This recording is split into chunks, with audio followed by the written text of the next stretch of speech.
Karena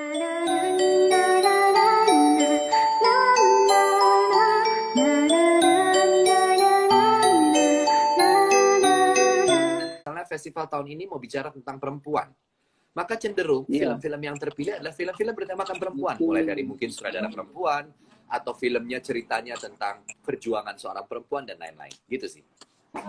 No, that's a good point. I really appreciate your insights. Tadi An mengatakan benar juga ya. Kenapa selama ini sudah dengar daripada kritikus film? Kenapa nggak jadi penonton biasa ya kan?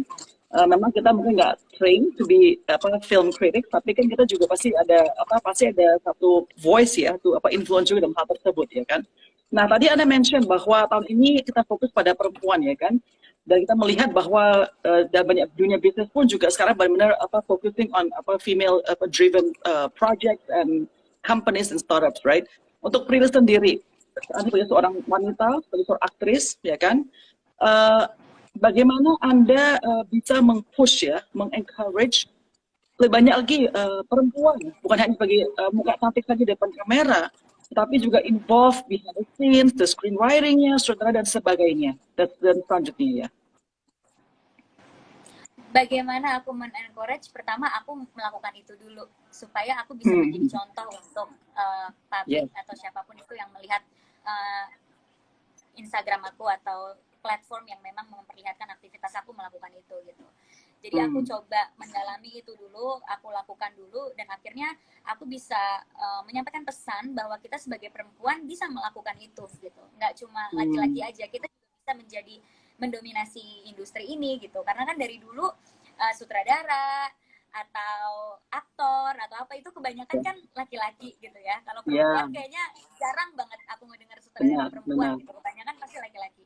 Nah, akhirnya kasih contoh dulu, terus akhirnya orang bisa lihat bahwa kita sebagai perempuan juga bisa ada di industri ini dan bisa berkarya juga. Soalnya kan banyak juga stigma-stigma soalnya kalau perempuan lebih bekerja memakai perasaan, tapi kurang menggunakan logikanya. I don't agree. No. Ya, banyak statement-statement seperti itu. Tapi sebenarnya it's a good thing kalau di dunia film. Karena di dunia film justru menurut aku kalau menggunakan perasaan lebih tinggi daripada logika, kayaknya itu akan lebih nyampe ke penonton. Karena kita kan sebagai aktor atau sebagai yang berkarya itu harus merasakan gitu kan, merasakan apa yang karakter itu rasakan, merasakan situasinya. Dan sebagai aktor juga kita yang dilatih adalah gimana kita bisa merasakan itu dan menampilkan performa kita dari hati sejujur-jujurnya gitu. Jadi aku pengen encourage itu juga sih, walaupun perempuan katanya kerjanya lebih banyak pakai perasaan, but I think it's a good thing, and itu bukan sesuatu yang harusnya bisa membuat suatu kerugian atau keburukan gitu. Malah itu anugerah buat kita para perempuan yang mungkin bisa lebih merasakan sesuatu gitu. Benar-benar. Dan mungkin pertanyaan saya pada Reza, ketum daripada FFI ya. Kenapa tahun ini fokusnya ada pada female driven projects? Tadi itu maksud aku contoh yang ada di festival-festival lain ya, bukan FFI gitu. Oke. Festival luar negeri itu dan my punya question, tema sendiri. Dan my question is, aku nambahin sedikit yang tadi aja Mbak, sorry, bahwa FFI tahun ini juga fokus pada tim-tim yang memang didominasi oleh perempuan. Jadi kita punya 7 Sri Kandi, kita menyebutnya 7 Sri Kandi Festival Film Indonesia. Mereka orang-orang di balik festival film ini, dari mulai ketua-ketua bidang sampai anggota, itu memang perempuan lebih mendominasi. Karena ya saya merasa memang harus mendapatkan tempat yang lebih banyak, dan karena capability-nya memang mampu. Thank you for that. I really appreciate that. Reza, bagaimana kita di dunia film ini bisa lebih mempromosikan equality, gender equitable access ya, bagi both female and male. What sort of implementation terjadi dalam dunia film, dalam syutingnya, dalam post production dan so on and so forth-nya, secara general ya, bukan untuk bisa jadi saja dalam dunia film di Indonesia. Kalau sejauh ini saya pernah membuat interview tentang ini gitu ya waktu itu. Memang di Indonesia fokus permasalahan utama tentu yang kemarin sempat banyak dibahas itu adalah Me Too movement. Di mana perempuan-perempuan yang mungkin mendapatkan pelecehan misalnya gitu ya, dari seseorang, itu sekarang sudah banyak produksi-produksi film yang mulai concern terhadap hal itu. Jadi artinya kalau ada kru perempuan atau ada pemain perempuan yang merasa dirinya mungkin dilecehkan oleh satu perilaku tertentu, maka ini akan menjadi catatan penting bagi produksi tersebut. Itu sudah mulai dibicarakan. Kemudian attitude tentang ini nggak lucu loh, misalnya contoh catcalling dan lain-lain, itu nggak lucu untuk terjadi pada perempuan gitu. Don't think that it's just banyak orang yang melakukan itu dan sepertinya cewek-cewek juga nggak apa-apa. No, it's not funny at all gitu. Kemudian mungkin problem misalnya contoh ya, di Amerika itu sempat ada perjuangan tentang honorarium, bahwa perempuan selalu mendapatkan honor di bawah bintang laki-laki.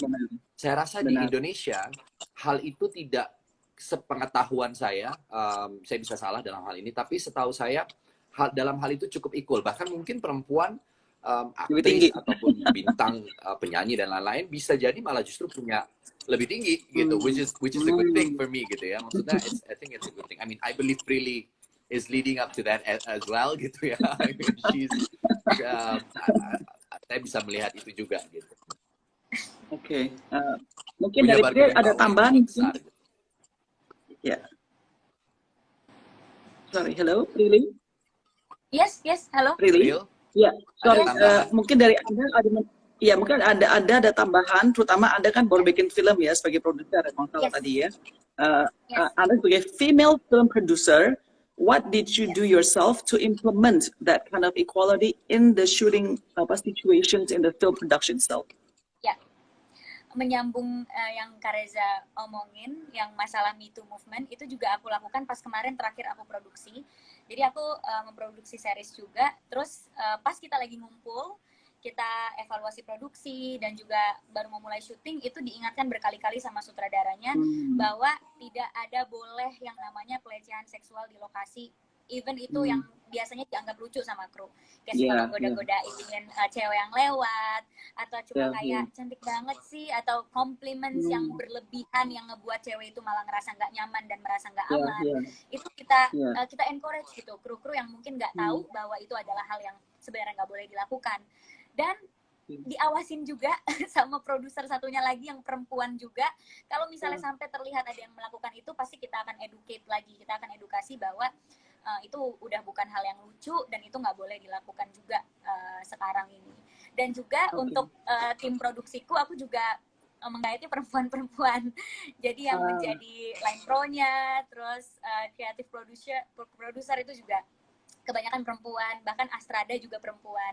Supaya yang menjadi contoh lagi bahwa ya kita perempuan-perempuan bisa produksi juga kok, dan bisa membuat lokasi terasa nyaman, aman, tepat waktu, disiplin gitu. Oke.